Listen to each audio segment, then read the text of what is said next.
Ações ou fundos imobiliários? Muitos investidores se questionam, principalmente quando eles estão começando no mundo dos investimentos. Mas nesse vídeo a gente vai olhar para o que realmente importa. Porque não adianta a gente chegar aqui, escolher uma ação, escolher um fundo imobiliário, olhar para o passado, ver qual rendeu mais para poder chegar à conclusão, bom, partindo do princípio que esse rendeu mais, então a ação é melhor do que fundo imobiliário, ou fundo imobiliário é melhor do que a ação. Vamos ver o que realmente importa. Até porque, qual é a comparação básica que a maioria das pessoas fazem? É a seguinte, elas entram num site, vamos ver aqui, BB Seguridade, uma boa pagadora de dividendo. O investidor, ele procura sobre essa ação e ele vai olhar diretamente para o dividend yield dos últimos 12 meses. No caso de BB Seguridade, o dividend yield foi de 8,77%. Bom, aí o investidor ele faz a seguinte conta. Ele fala, se eu investir R$ 10.000 em BB Seguridade e ela pagou um dividend yield de 8,77, se eu investir 10 mil, em um ano eu vou ter recebido em forma de dividendos R$ 877. Daí ele vai, busca um outro fundo imobiliário. Bom, vou utilizar como comparação a HGLG11. Esse fundo ele tem um dividend yield de 8%. Se eu investisse, então, R$ 10.000, no final de um ano eu teria recebido de proventos R$ 800. Então, BB Seguridade está pagando mais, vou colocar o meu dinheiro ali. Esse é um dos principais erros de muitos investidores, na minha concepção, que é se basear em rentabilidade passada e se basear em dividend yield como ponto de escolha para os seus investimentos. Porque o investidor que faz isso, ele não faz o básico, que é entender a diferença de se investir em ações e de se investir em fundos imobiliários. Porque sim, são dois investimentos completamente diferentes, com propósitos diferentes. A única similaridade deles é que eles são considerados investimentos de renda variável. Mas quando a gente fala de ações, a gente está investindo em empresas.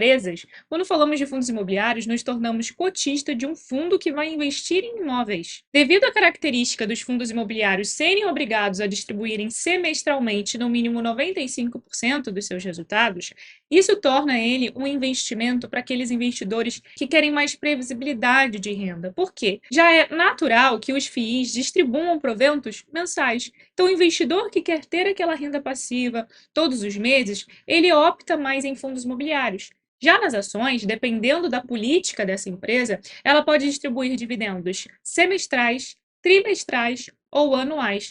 E além disso, as ações elas não têm essa obrigatoriedade de distribuir no mínimo 95% dos seus lucros. E muitas pessoas têm em mente que todas as empresas são obrigadas a distribuírem no mínimo 25% dos seus lucros. Mas a lei das sociedades anônimas fala que o que importa é o estatuto social da empresa. Se no estatuto da empresa estiver falando que ela não vai distribuir no mínimo 25% dos seus lucros, não tem problema algum. Dito isso, essa é a principal diferença dos FIIs para as ações. Por quê? Como as ações elas podem reter grande parte dos seus lucros, ela tem lucro o suficiente para ela reinvestir na própria empresa e continuar crescendo com o passar dos anos. Já o fundo imobiliário, se ele distribui 95% dos seus lucros, como é que ele vai ter dinheiro para conseguir crescer? Ele tem algumas opções. Ele pode se alavancar, ou ele pode também emitir mais cotas no mercado. Quando ele emite mais cotas no mercado, mais investidores compram essas cotas e ele capta mais dinheiro. Quando ele capta mais dinheiro, ele consegue investir em novos projetos, sejam em imóveis ou sejam nos CRIs, nos casos dos fundos imobiliários de papel. E eu sei que tem até uma rixazinha, né? Aqueles que só gostam de ações ou aqueles que só gostam de fundos imobiliários, mas não tem como a gente comparar banana com maçã. São duas coisas diferentes. Então, além do investidor entender a diferença, ele tem que ir para o segundo ponto muito importante que ele vai ter que analisar na hora dele decidir aonde ele vai se expor mais, em ações ou fundos imobiliários. E por que eu falo se expor mais? Porque não tem a mínima necessidade do investidor ser radical e ter que escolher apenas um. Bom, eu quero aquele investimento que vai me trazer a melhor rentabilidade. Se ele se interessa pelos dois, ele pode muito bem investir nos dois e diversificar a carteira de investimentos dele. Até porque o dinheiro dele vai estar um pouquinho em cada lugar. A segunda pergunta, então, que o investidor ele tem que se fazer é a seguinte: qual é o meu propósito e qual é a fase que eu estou? Vou utilizar o meu exemplo para facilitar um pouco.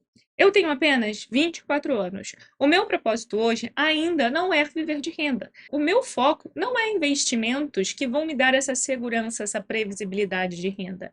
Eu tenho tempo ainda para construir o meu patrimônio. Dito isso, eu, Bruna, me exponho mais às ações, porque na minha concepção, para a construção de patrimônio, como eu ainda sou nova, me expor mais a ações faria mais sentido. Mas isso elimina o fato de eu investir em fundos imobiliários? Não, eu invisto em fundos imobiliários, só que numa parcela menor. Agora, aquele investidor que já está com uma idade um pouco mais avançada, que ele já quer ter essa previsibilidade de renda, que ele já quer usufruir dessa renda, para ele talvez possa fazer mais sentido se expor em ativos com essa previsibilidade, que no caso seriam os fundos imobiliários. Veja que não existe resposta mágica ou fórmula mágica. Tudo vai depender, primeiro, da gente entender a diferença, segundo, da gente entender o nosso propósito e qual é o nosso momento atual de vida. E o terceiro é o seguinte, a gente analisar a nossa tolerância a risco. Porque, apesar de serem investimentos diferentes, normalmente fundos imobiliários possuem uma volatilidade menor. Então, aquela facilidade de se movimentar, do preço subir, do preço cair, ela é menor nos fundos imobiliários no que nas ações. Então, aqueles investidores que têm medo, eu tenho muito medo do meu patrimônio ficar oscilando, de eu entrar, ver uma grande desvalorização. Talvez os fundos imobiliários possam fazer mais sentido para esse investidor, porque a volatilidade é menor.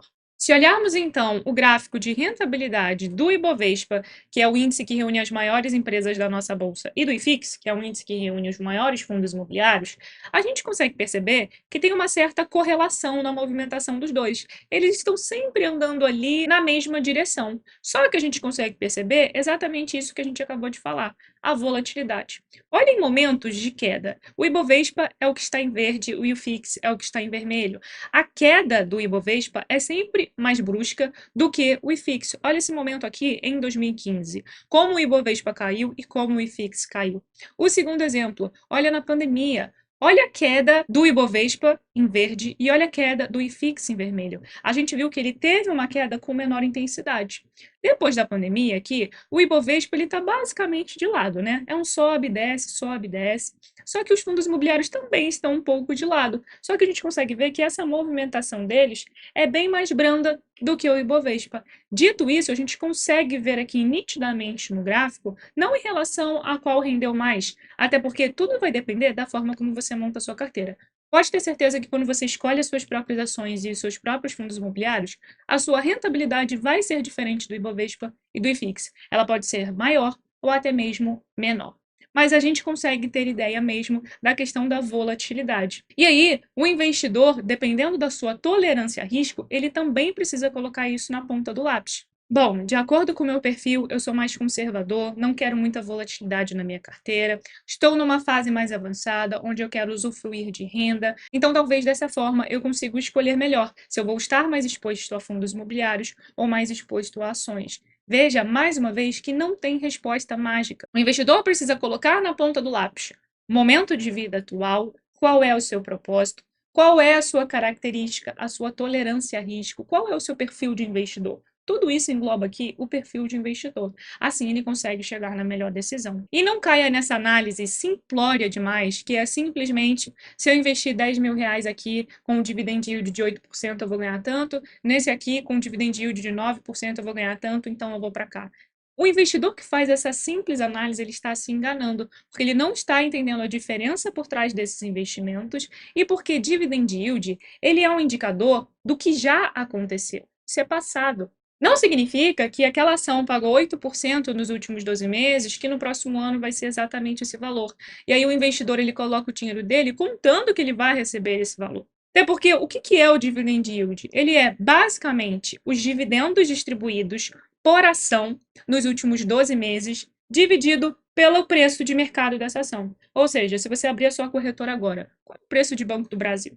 Vai estar lá. Só que o preço do Banco do Brasil, ele fica oscilando diariamente. A gente está falando de renda variável. Então, se daqui a alguma semana sair alguma notícia de Banco do Brasil e o preço subir da ação, com certeza o dividend yield vai estar diferente na semana que vem, porque os proventos que ele distribuiu nos últimos 12 meses se mantiveram igual daqui a uma semana, mas o preço da ação se alterou. Se o preço da ação sobe, o dividend yield cai. E aí o investidor que olharia esse indicador daqui a uma semana, ele estaria menor do que hoje. E mais uma vez, a gente conseguiu perceber que Dividendos de ações, proventos de fundos imobiliários é distribuição de lucro. E a gente só vai ter esses dividendos na mão se essa empresa continuar dando lucro. Então tenha em mente, antes de qualquer coisa, é uma boa empresa? Ela tem histórico de lucros consistentes? Ou é aquela empresa que uma hora dá lucro, uma hora dá prejuízo, está no prejuízo há muito tempo? Ela está com a dívida controlada ou é aquela empresa que tem uma dívida significativa? Isso pode atrapalhar os resultados dela.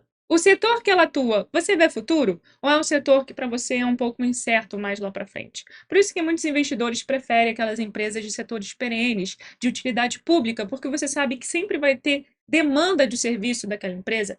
Energia, setor financeiro, setor de saneamento, enfim, se o investidor ele quer mais segurança, ele também precisa analisar isso. E além disso, eu só quero deixar claro aqui que não tem problema algum a gente olhar a performance daquele ativo, se ele teve uma boa rentabilidade nos últimos anos, se ele teve uma boa distribuição de proventos nos últimos anos. Eu não estou aqui em momento algum falando que isso é errado.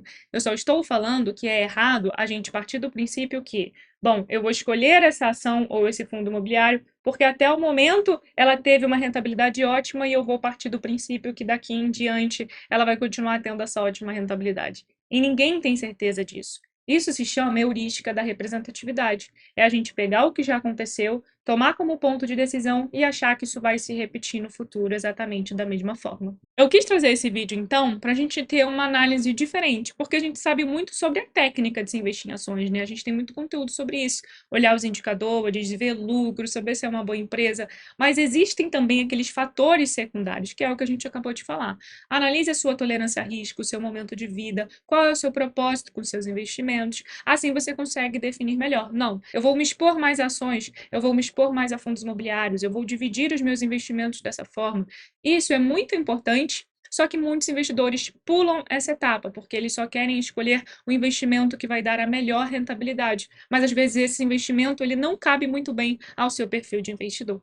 E utilizando o meu exemplo que eu falei lá no início do vídeo, que eu invisto hoje mais em ações do que fundos imobiliários, não significa também que essa estratégia ela vai se manter exatamente inabalável com o passar dos anos. Conforme a minha idade for avançando, eu vou ficando mais velha, os meus propósitos forem se alterando, a gente muda a nossa estratégia, tá? Não se prenda também ao ponto de que a estratégia que você criou hoje vai ser exatamente a mesma que você vai ter que seguir para o resto da sua vida. Às vezes o seu perfil muda, os seus propósitos mudam e não tem problema algum você mudar a sua estratégia. E você? Você é daquele time ou vai ou racha? Tem que ser ações ou fundos imobiliários? Ou você tem os dois ativos na sua carteira? Deixa aí nos comentários. E é claro, não deixa de se inscrever aqui no canal e ativar o sininho para ficar por dentro de todos os vídeos que saem às terças, quintas e sábados, às 7 horas da noite. E só mais uma coisa, não deixa de deixar o seu like, porque assim o YouTube vai entender que esse vídeo foi relevante e vai recomendar para muito mais pessoas. Então, um beijo e eu te vejo no próximo vídeo.